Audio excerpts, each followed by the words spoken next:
Hey, it's me again. So yeah, last night Love and War finally went live.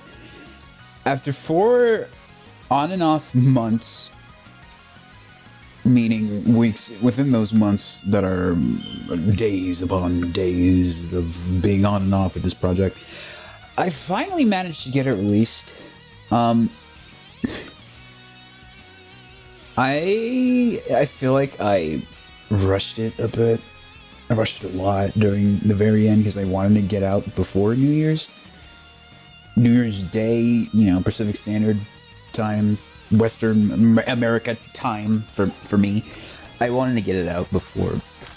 I wanted to get it out before New Year's.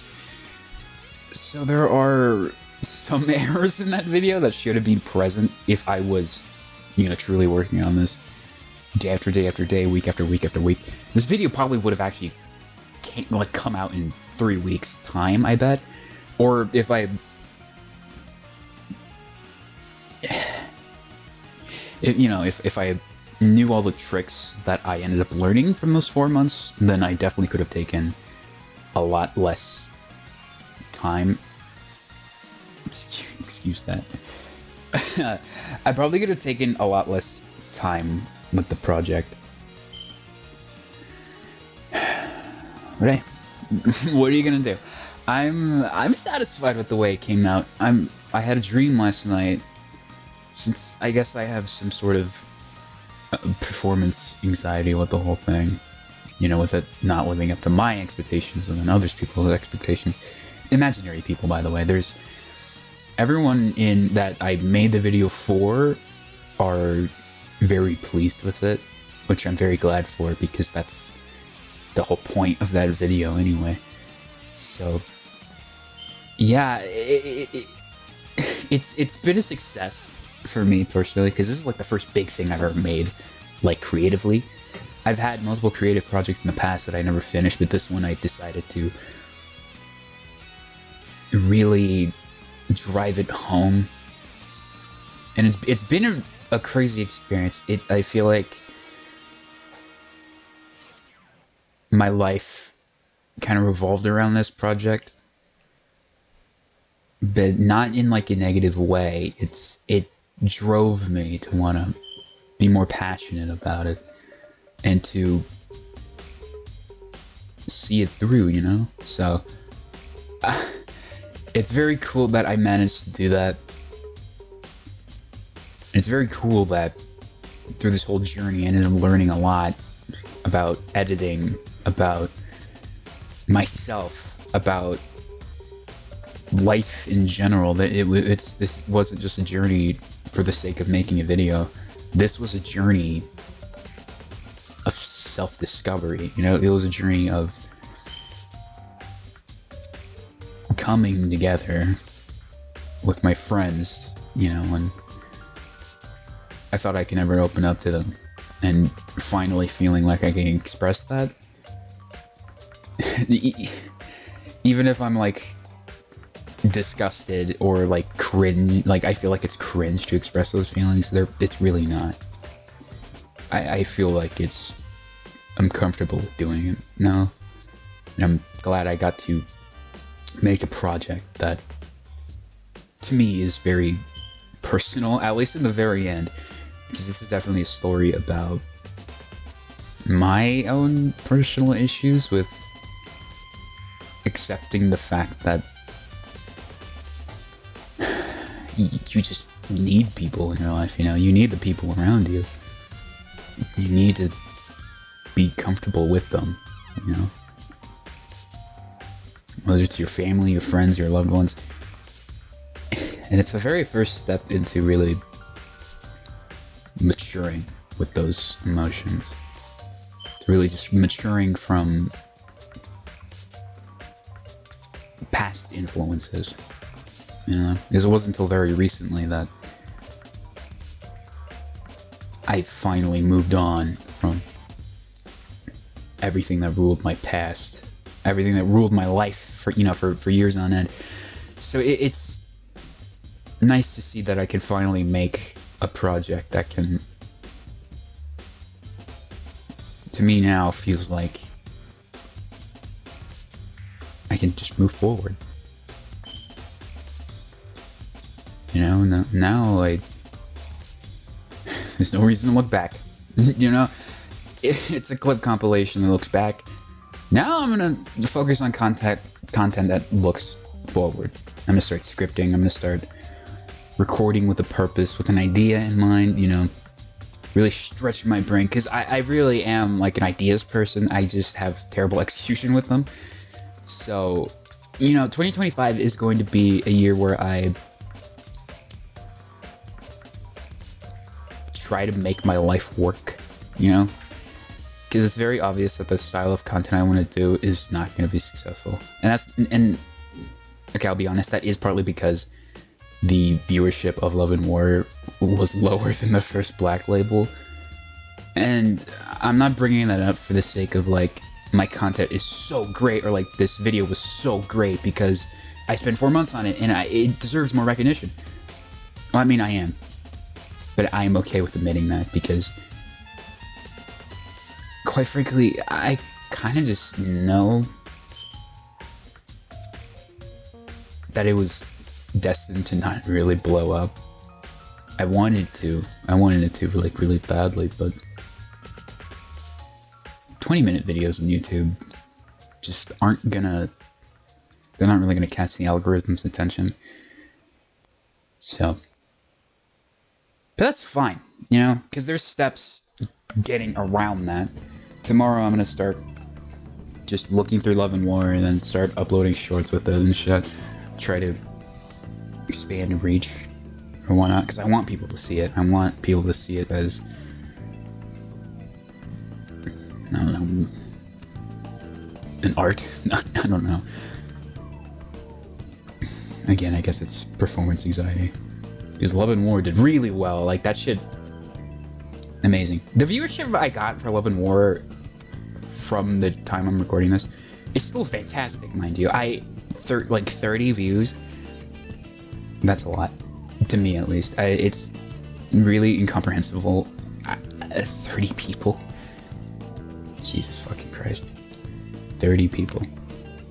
I mean, like, for All's Fair, too, that was like, what, 167? Yes, I do look at my viewership a lot. Yes, I'm very conscious about it. Okay. But I can admit that. And I could work on that. So I can make content that I'm secure about, that I know will do well. And if it won't do well, then I'll just fucking reassure myself. Okay. It's gonna be some background clutter. You know, I don't really know what to say about Love and War. I mean, the way it's structured, I've kind of had an idea that I wanted it to be that way since the very beginning, since like all the way back in whenever I started the fucking project, before All's Fair even. So it's like, took a half a year maybe. So I don't know, like back in July, like during the summertime when I was, you know, in college doing all that stuff, I had an idea. I wanted to deliver a narrative while also keeping things segmented. The transitions that I ended up using in Love and War, which, by the way, I might keep those since I'm thinking of doing like another Love and War style video. Of course, it's gonna be like much longer, like an hour long.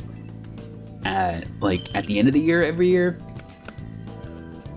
I guess you could call it a best of, but I don't know, I kind of wanted to be like new content, just like that kind of stuff. I don't know. But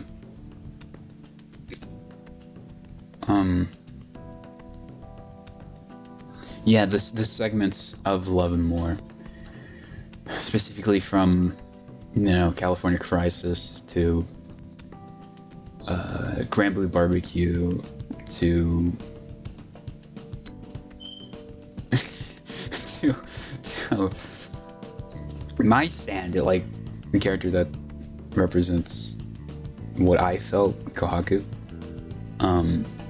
GTTV, that stuff, and then the miscellaneous transition to the ending transition. I reckon I'm gonna keep those, but weave in a story more intricately next time. I recognize I made a lot of mistakes because I didn't really have a narrative in mind during the very beginning. I knew I wanted to have one, but I don't know what it was gonna be. So what I do differently is introduce Kohaku as a primary character first, and also have like the timeline of events make more sense. Because the way that Love and War ended up panning out is that it starts with a flashback from Spunty's character having a flashback about the California crisis, to then transitioning back to the present with Yona's character looking at, you know, playing fighters on a Switch. And then I don't think we really backtracked. I mean, the only time because then Dragon Ball was on the Switch, and then Granblue was on a PC, right? No, Granblue was on the phone, but Granblue was alluded to be a hallucination, when in reality it was just Failure's character simply just playing Granblue. There are a lot of subtleties with the video that I had in mind. I gotta remember that some bits just straight up don't make sense if I don't explain them first. Because, you know, like in my mind, it's like, oh yeah, this is funny, because there's like an imaginary buildup in my mind, because I'm like fucking like cooking shit in my head that I forgot to cook it in execution. Like, you know, the whole fucking narrative of this video to begin with. I forgot to like bake it. You know, it's fine. Yeah. So moving on. I had to experiment with a lot of different styles of editing for Love and War, specifically with the Granblue segment, because that one was a toughie. I got inspiration from Cold Ones and the way that they edit, so I figured trying something similar with using sound effects and using a lot of zoom-ins to like exaggerate the comedy would help a lot, and it did. Actually, that's the entire reason why I even got that segment done to begin with, because Dragon Ball felt so natural to me, because I watched a lot of content that switches from one setting to the other, to the next, to the next, to the next, right? But with Cold Ones and their style of editing, it's very continuous, it's very chronological. And with Granblue, I knew I had to adopt a different style. Don't get me wrong, I tried making it mine. I mean, with like everything I edited in the video, I definitely tried it in my style. You could tell, because in All's Fair, I feel like I got too inspired by Isaac Y. I feel like I tried doing things too much like his style. But with All's Fair, I really came into my own. Obviously, it's not fully realized. I mean, you can't become a fully realized producer, director, creator, content creator, I should just say, in a video, in one video. No. I'm gonna end up making more and more videos, probably more in the quantity over quality realm. Definitely not in like the shitty YouTube Shorts stuff, or, you know, with Black Label just being a straight up Audacity recording and then just editing music post. No. There will be, I don't know, I could try like weekly uploads. That wouldn't be so bad. That would just like, even weekly uploads, you really gotta, from what I understand of like YouTube's algorithm, you have to either make it really short or really long, like from 1 hour videos to 20-second shorts, right? Or 5-minute videos, something like that. But the thing is, I kind of don't want to make either of those, because one, if you want to make shorts that are appealing to a low attention span audience, which, by the way, it's not a, quite frankly, I don't give a fuck. No, YouTube Shorts definitely do appeal to people with low attention spans, and that's fine. That's fine. I have a very low attention span as well. Probably biological rather than self-imposed, but it's a mixture of both. It's a mixture of both. No, but Shorts really is like a different way to deliver content to people that just feel super uncomfortable with sitting down for long periods of time to really sit down with content. So I understand that, right? But you have to like hyper edit those. I mean, you don't have to hyper edit them, but you have to put a lot of care into them so they are gripping for like the few seconds you see them. And then for long-term videos that aren't like best ofs, me personally, I don't want to make a Love and War like every week. you know what I mean? But then that will just end up being like unedited long-form content, which I don't know how many people would be willing to see that. Me personally, I guess it just depends on what it is. I know Yummy is very like entertaining, and I think he does long-form stuff. Like most of his videos are in like 30-minute range, if I'm not mistaken. I don't know. His channel's all sorts of weird from what I've heard. I don't know. It's just like I gotta just get in the groove of what I want to do specifically. I know I want to do scripting stuff. I know I want to plan ahead. I want to get better at planning. I want to get better at scripting. I want to get better at narratives. Because ultimately, every experience has a narrative. You know what I mean? It's like what I said before in the first Black Label. You can get fucking symbolism and meanings from anything. You probably should, you know? Fuck, if you get like some sort of higher meaning from the most simple, mundane things, then that's cool. You don't have to be like everybody else. It's cool. So yeah, I want to aim for, I guess, weekly uploads at the very least. Definitely, I don't know. Personally, what I want to do with this channel is either make it weekly or devote this channel entirely to making long-form, highly edited content, which would mean like 3 videos per year if it goes the same way that Love and War did. Because realistically, I can't do that in a week. I mean, shit, I probably could, but I would have to devote like all my time into doing it. Because quite frankly, I can't be full-time with YouTube. I'm not at a point where I could just turn my hobby into a passion. Turn my passion into a hobby, you know, whatever. Turn my passion into a job is what I meant to say. I can't do that. Quite frankly, I don't want to do that. You know, in the last couple of days of editing Love and War, I felt like shit. I felt so fucking hollow just sitting down on my computer for like 4 days straight and like constantly editing. Like, I mean, turning on 25-minute timers, taking 5-minute breaks, doing that over and over again because literally I probably have some sort of ADHD, so I can't, it's like hard for me to switch off the hyperfocus, because if I keep it on too long, I'll get too tired and then I can't edit for the rest of the day, you know? So, you know, those timers actually really helped me a lot. You know, that's the whole reason how this video even got released. Sure, it's rushed and I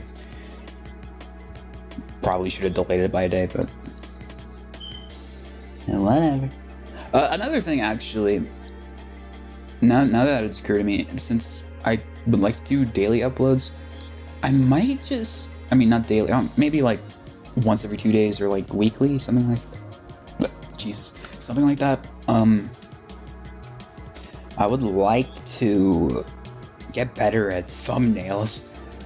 The simplicity of Allspare and the neon aesthetic of Black Label, I feel like, attracted a lot of people.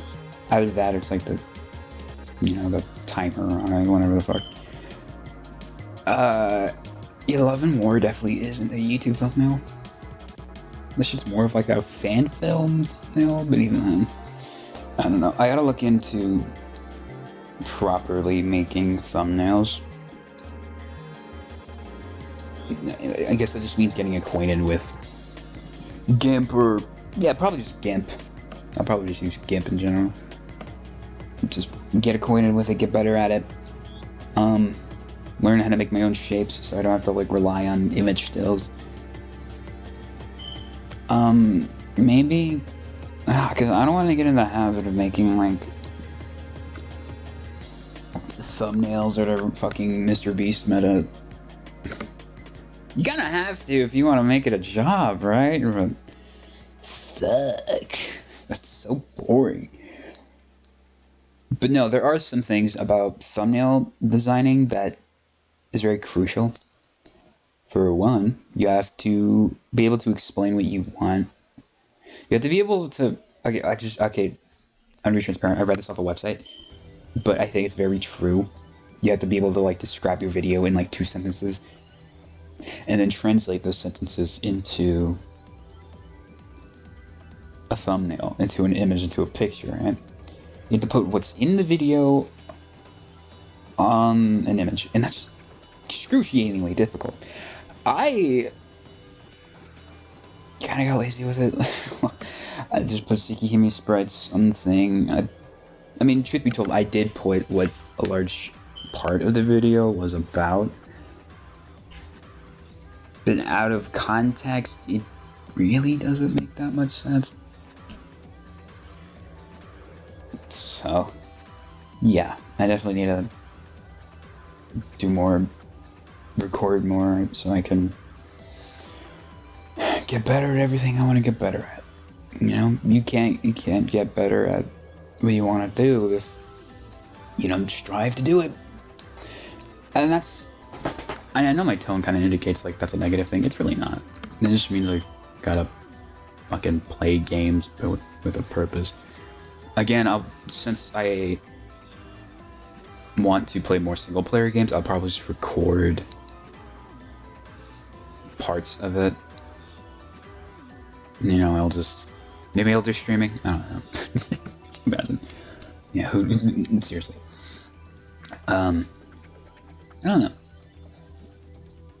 There are a ton of single player stuff I want to do. I'm still thinking of making another channel with the purpose of single player stuff. Or simply like, you know, if you want to watch content solely with me in it, rather than like, you know, the group dynamic, then yeah, why not? Why not have a separate channel for that sort of thing? Because like I said before, in the first Black Label, I feel like this channel is more for my friends rather than me. Like, that's been the scope of it this entire time. So if I wanted to make solo content, I had to make a second channel. I might. I mean, if shit goes south with Raise Realm somehow, not like I get cancelled or whatever, because then, first of all, that'd be weird. Second of all, I don't know what the second of all is. It's just like, if shit goes south with Raise Realm, as in like I get hacked or something, then having a second channel would be good, I guess. I just don't want it to be like, you know, probably just have to make it Raise Realm too. You know, if I were to make a second channel, it would probably just be my username, Tuntcat, and that's it. Then that's where I would script stuff, express me, you know, that kind of stuff. Express my own interests, like Fallout, for example. I fucking love Fallout. I love Bethesda games. I love refrigerators. I love Bethesda games. Bethesda games are great. Sometimes. You know, when they're not a massive piece of dog shit on your fucking doorstep, but they're pretty great. You know, they're pretty fan-flipping fantastic.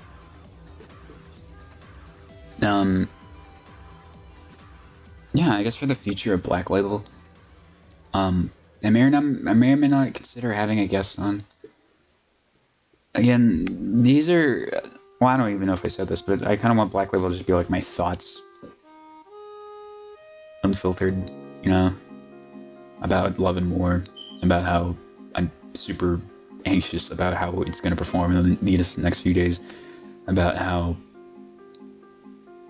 you know, what I can learn from it and how I can improve from it.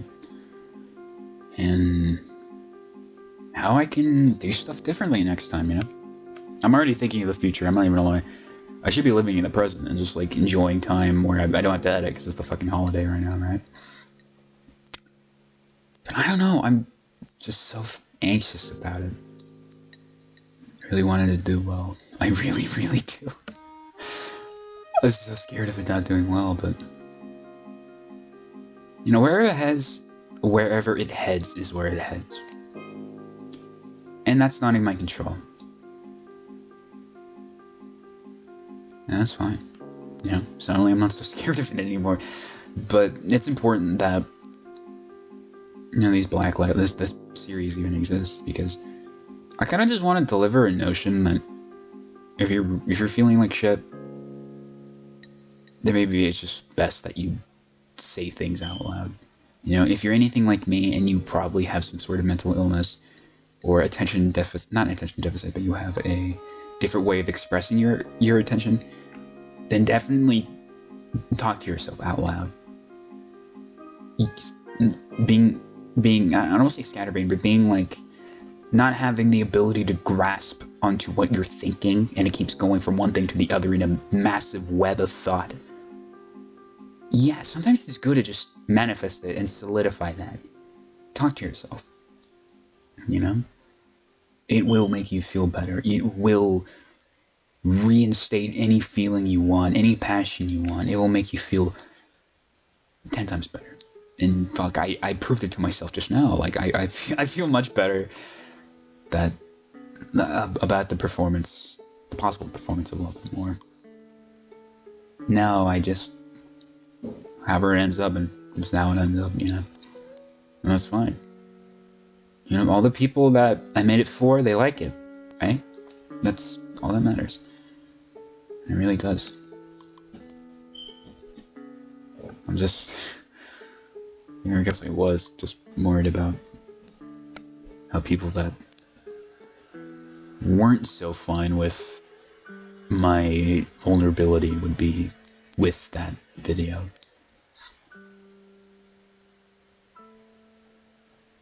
But yeah. Oh, shit, my bad. You're probably looking at the backdrop of this video right now. We're 28 minutes in, and I didn't even mention it. I commissioned an artist on Twitter. Shoutouts to Nutsplice. I commissioned something from her, and it's pristine. Yeah, this is gonna be the backdrop for these black labels. I think I'm still gonna draw the thumbnails because I kind of just want to hand in it. Again, it literally is just an MS Painting drawing, but I don't know. It's cool, you know. I commissioned Nutsplice with the purpose of having like a more enticing backdrop, I guess, just something to look at while I ramble, because I don't want to use like gameplay footage, because I don't know, this is pretty much like a podcast, so why the fuck are you trying to... I have no camera on. What are you looking at? Huh? What are you looking at, huh? No. Yeah, I don't know. This is entirely audio stuff, so yeah, a cool backdrop. I wanted a cool backdrop. That's the point. I wanted a cool backdrop of my character, the Tunk Cat. So yeah, it's really fucking cool though. I'll have her every time I post a black label or use that art specifically. I will credit her on everything. You know, I hope I don't forget that, mind you. And I'm sorry. I'm probably gonna keep this black label a little shorter.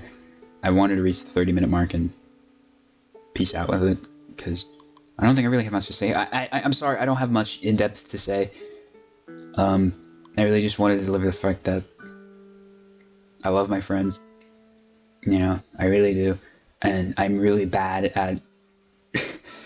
I'm really terrible at expressing that, and I'm really terrible at feeling validated with myself, because I always feel like, oh fuck, I'm not funny enough, or like, oh fuck, I'm so-and-so, I'm a shit person, I'm a bad friend or whatever.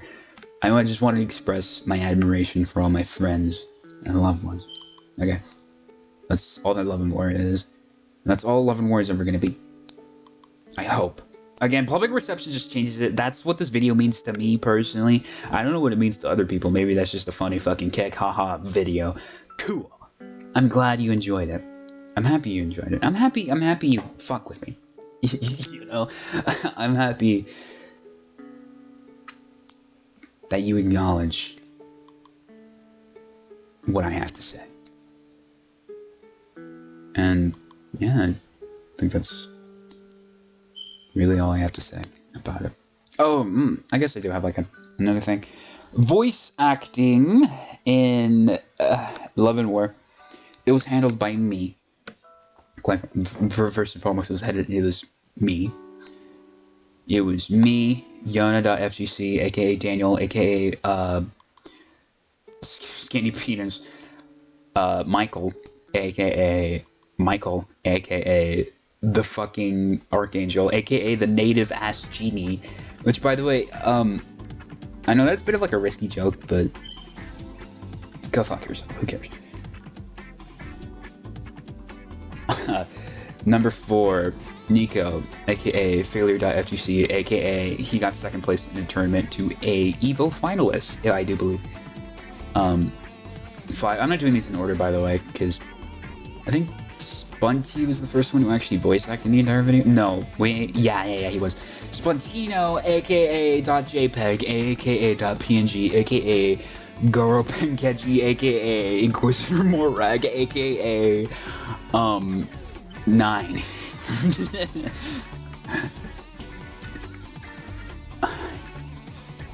Here's his whole mattress. And then my brilliant, lovely girlfriend did voice acting as well. Am I forgetting anyone? I fucking know, that would be such a dick move if I did. I don't think I did.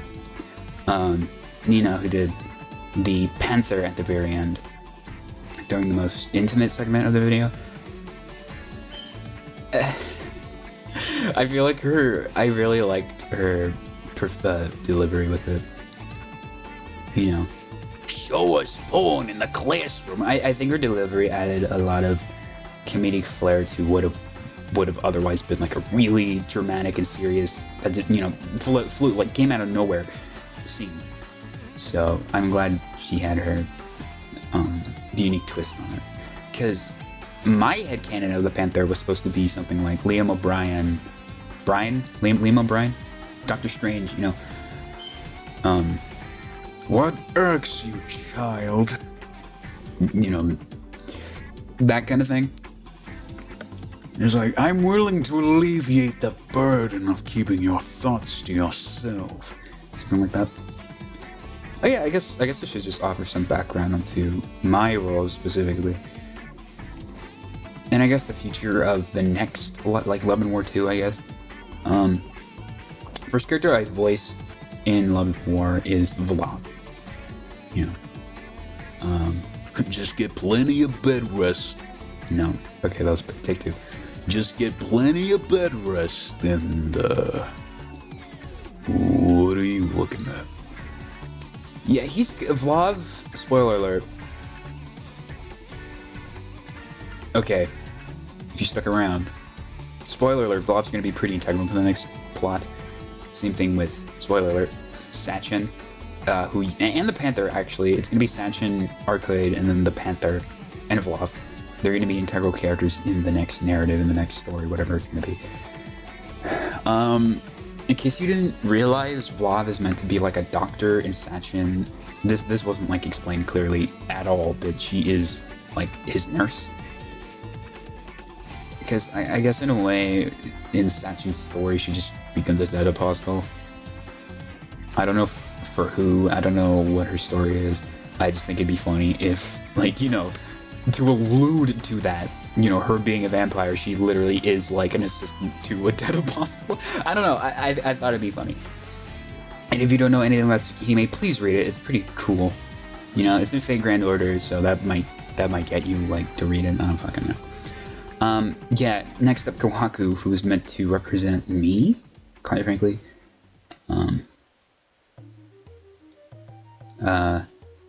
You're probably all wondering, why are we here? That's a great question. Yeah, with her voice, I just went with a lighter Adachi impression. Some lore, some background about me. I used to run a Persona meme page, like, way back when, like, 2020 era, COVID era. And I wanted to, I wanted to audition for a Persona meme account with my Adachi impression. So I really worked hard to get, like, his BB tag toned down. So it's like, what's the line he does? Oh, right. Watch out, people! Hero of justice coming through! Something like that, you know? It's like, oh, what a bother. Watch closely now! Ta-da! Mehitola. So you just grab the Adachi voice. You wanna know why I applied? It was so I could legally carry a gun. That's all. You won't believe how many are like that. And then you just add a higher pitch. And I think. You wanna know why I applied? It was so I could legally carry a gun. That's all. You won't believe how many are like that. Yeah, voice training be damned. Voice training be damned. I don't know, I have a lot of experience with utilizing different tones of my voice, so. Next up, a little side character that I've always, Karl Marx the Man. Karl Marx the Man. The host of GTTV, which, by the way, I did not use that bit enough. I should have used that more. Yeah, but it just doesn't make sense, because one, GTTV is on the TV, and two, having a radio, like a disc jockey, be the host of GTTV is kind of weird. But I definitely do want to play with the idea of having a host for a segment. So I might bring back DJ Karl Marx. Wait, was this really? No. Karl Marx the Man. I might bring him back. No relation to the fucking guy that made Marxism, by the way. No, it's just Karl Marx the Man. Yeah. I guess for backgrounds of characters, yeah, I really should talk about how characters are, or how they act. For the most part, if my friends aren't voice acting, then they are just themselves. You know? So, for when when Splintino's talking, and I just, I just flip up an image of Ouija, or like an image of Arcade, that's him. That's just him speaking. That's not like, if it was acted, then it would be a character, but that's just him. That's a representation of him. If, maybe one day if I get enough money, I could just commission someone to just make them all personas. That'd be cool. But not now. I'll just stick with Tsugimi shit. The bit I had with Spunty's character really was just about keeping him in a coma for long enough. And seeing, I guess it would be like akin to the Red Arc story.